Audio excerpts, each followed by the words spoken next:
Welcome to my YouTube channel. In this video I will show you how to calculate mean and standard deviation in Excel. Okay, so if you are using Excel, Microsoft Excel, and you want to calculate mean or standard deviation, okay, so I will show you the formula by which you can easily find out mean and standard deviation in Excel. Okay, so these are the numbers of which I want to find out or calculate mean and also standard deviation. Okay, so for mean, what you have to do, you have to just press equal to, then average. Okay, select average. Now select the cell. Okay, and then bracket close.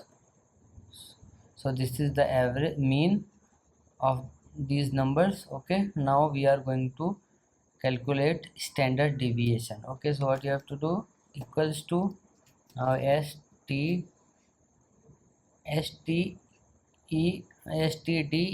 Okay, now select all the numbers, then so this is the standard deviation. Okay, so like this you can calculate a standard deviation and mean in Excel. So if you like this video, please like my video and also subscribe my channel for more videos like this. Thanks for watching.